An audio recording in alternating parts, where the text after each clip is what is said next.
Broker बोले खास पेशकश हमारी हर रोज की तरह हमारे साथ जुड़ चुके हैं और करीब एक हफ्ते बाद दिन से साक्षात्कार हो रहा है। एक हफ्ते से ऑनलाइन ही मुलाकात हो रही थी। तो हर्ष बताइए, आज की पहली कंपनी और पहला सेक्टर कौन सा है? हुआ जी सर, भले ही ऑनलाइन मुलाकात हो रही है लेकिन आपकी जो प्रेजेंस है, जो धमाका है, चाहे आप यहाँ रहिए चाहे वहाँ रहिए, वो एक जैसी रहती है। बहुत शानदार, बहुत शानदार। ये रचित जी जो है ना, रचित जी ने आपको जो है इस मामले में महारत हासिल करवा दी है। हाँ जी सर, बताइए पहली कंपनी कौन सी? टाटा मोटर्स पैसेंजर व्हीकल की बात करते हैं। सबसे पहले मॉर्गन स्टैनली की रिपोर्ट, इक्वल वेट की सलाह, 340 रुपए प्रति शेयर के भाव के लक्ष्य दिया है इन्होंने। अब इन्होंने अपनी रिपोर्ट में सबसे पहले क्या कहा, उन्होंने सेल्स की बात करी, वॉल्यूम की बात की। इन्होंने कहा कि जो लैंड रोवर की बिक्री रही है यहाँ पर मार्च महीने में, उसमें एक डिप देखने को मिला है। तो वो एक जो चीज़ है वो कंसर्निंग है यहाँ पर।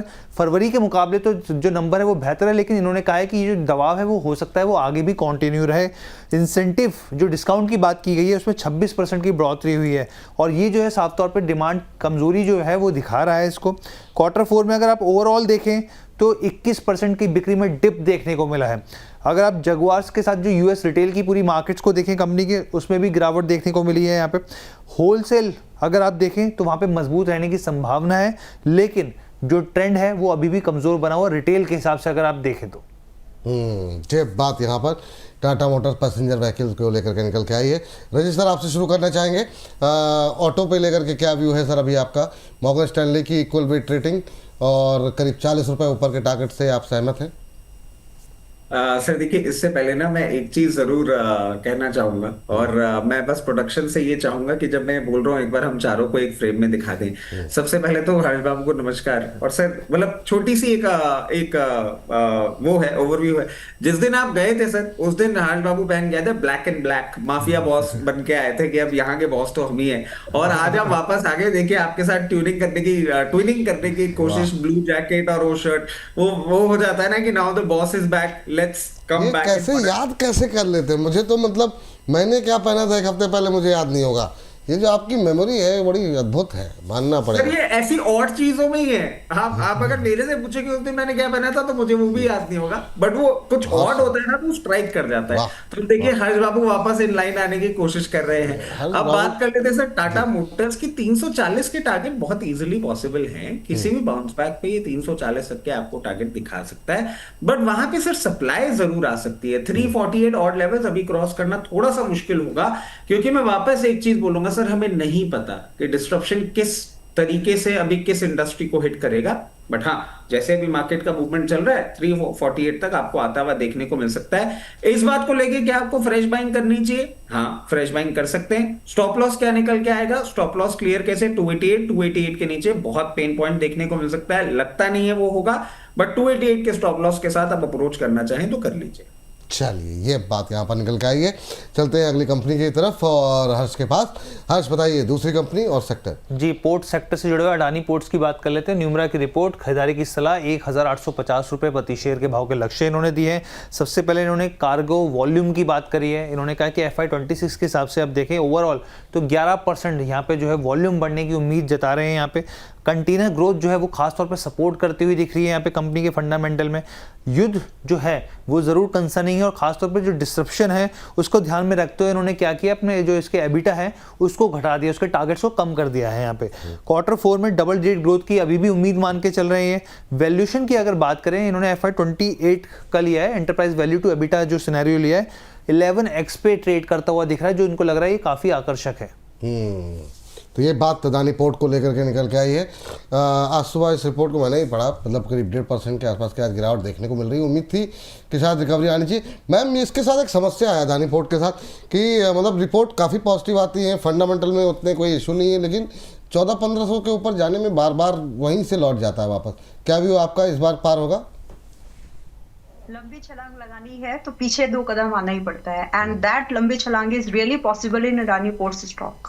तो रही बात इन्वेस्टमेंट कैसे करनी है, कि इन्वेस्टमेंट अगर आपको प्लान करना है तो आज आप अपना कुछ पैसा लगाइए, जस्ट कीप लाइक 30% सेफ, इसी के नाम से सेफ रखना। कि अगर ये आपको वापस से 1000 के आसपास, 1050, 1070 वटेवर, अगर 1000 के आसपास दिखे तो ही ऐड करिएगा, अदरवाइज बाय करो और चुपचाप रखिए। 70% तक मुझे लगता है कि आज के प्राइस बुरा नहीं है for those people who are willing to invest for another 2 and 3 years at least. अगर आपका क्लियर व्यू है तो ये आपके काम आएगा, ये नजरिया अगर आप इस तरह से प्लानिंग कर ले तो आज आप 60-70% तक तो आप खरीद सकते हैं। बाकी 30% को 1000 के आसपास मौका मिले तो ही एवरेज करना, वरना छोड़ दो, प्रॉफिट पिरामिडिंग करिएगा फिर आप उसको 1500 के ऊपर। बाकी फिलहाल के लिए स्टॉक दमदार है। आप जस्ट रीजन ढूंढो कि हम अडानी पोर्ट में पैसा क्यों ना लगाएं। If you find any reason because of the price, वो प्राइस में आपको एडजस्टमेंट करने का मौका मिल रहा है। क्या और कोई दूसरा रीजन है, लाइक आई मीन रेवेन्यू नहीं है, या बिजनेस में स्कोप नहीं है, या भारत की इकोनॉमी को लेकर के आपको कोई डाउट है, किसी भी एंगल में ना नहीं आ रही है, सिवाय प्राइस का एक कंसर्न है which can be manage easily and wisely with position sizing. चलिए ठीक, अगली कंपनी लेकर के आते हैं, हर्ष के पास चलते हैं और देखते हैं किस सेक्टर से किस कंपनी को चुना गया है। हर्ष, अगली कंपनी कौन सी है ब्रोकर्स के रडार पर? जी, रेलवे सेक्टर की जुपिटर वैगन्स की बात कर लेते हैं। यहाँ पर जेफरीज की रिपोर्ट है, अंडर परफॉर्म की रेटिंग दी है, 200 रुपये के इन्होंने टारगेट दिए, यानी कि मौजूदा भाव से करीब करीब 21 से 22% का डाउनसाइड इनको दिख रहा है। अब इन्होंने क्या कहा, इन्होंने देखिए सबसे पहले ये कहा है कि जो वैगन सेगमेंट है उसमें कंपनी का अच्छा खासा एक्सपोजर है और वहीं पे जो है ग्रोथ धीमी रहने की संभावना है साफ तौर पे। वैल्यूएशन को इन्होंने यहाँ पे आंका है FY27 के एस्टीमेट के हिसाब से अगर देखें तो 40x के ऊपर ट्रेड कर रहा है, 40 के आसपास मल्टीपल पे। तो इनका ये कहना है कि साफ तौर पे वैल्यूएशन काफ़ी महंगे लग रहे हैं। अगर आप वित्त वर्ष 26 से लेकर 30 तक के हिसाब से भी देखें तो अर्निंग पर शेयर जो है वो करीब करीब 20% के आसपास है। इसके अलावा जो वैगन ऑर्डर है उसकी संभावना जो है उसमें एक धीमापन दिख रहा है। यहाँ पे व्हील जॉइंट वेंचर्स के हिसाब से देखें तो मुनाफा हल्का बढ़ता हुआ दिख सकता है। अगर ओवरऑल पर्सपेक्टिव के हिसाब से देखें, सेक्टर व्यू के हिसाब से इन्होंने इसमें भी चीज़ मेंशन करी है, मॉडर्नाइजेशन पे सरकार का जरूर फोकस है, लेकिन यहाँ पर जो वैगन की डिमांड है वो काफ़ी धीमी है, तो उसका असर स्टॉक पर पड़ता हुआ दिख सकता है। क्या व्यू आपका रजत सर? संक्षिप्त टिप्पणी, जेफरीज की रिपोर्ट, 200 के टारगेट और ज़्यादा नीचे के, वैसे ही लोग परेशान हैं, कह रहे हैं और नीचे जाएगा। सर देखिए, एक चीज बोल देता हूँ, 200 रुपए का लेवल नहीं निकलता है। अगर जिस तरीके से ये पोजीशनड है, आने वाले दिनों में आपको ये 238 के नीचे क्लोजिंग करता दिखता है, तो इसमें पेन पॉइंट इतना ज्यादा आ जाएगा कि 122 के पहले रुकता ही नहीं है। 200 का कोई लेवल नहीं दिखता। जहां तक बात है रेलवेज की, मैं वापस रिआइटरेट करूंगा, पहले टैरिफ था, फिर अभी ये वॉर हो गया।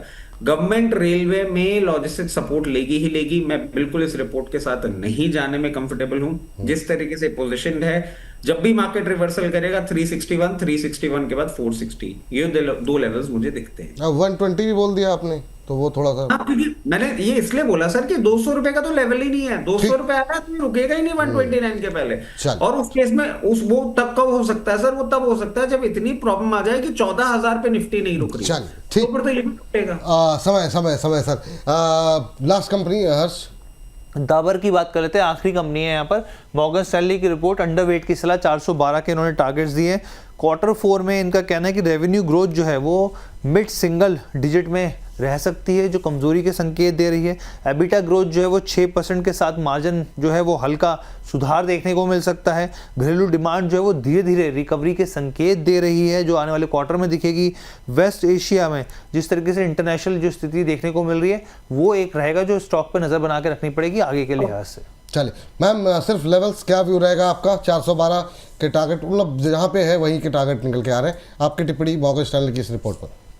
In my opinion, up to 400 it's a buy, और स्टॉप लॉस 385 का रखिए। एंड मेरा नजरिया थोड़ा सा अलग है, 440 से लेकर के 485 के बेयर मिनिमम टारगेट है, जो कि एफएमसीजी डाबर में काम करने वालों को मिलने चाहिए और आ भी सकते हैं। तो आप मेरी तरफ से तो ये बाय है। जाते जाते यस, अवध शुगर एक बहुत ही बढ़िया काउंटर रहा विपुल जी।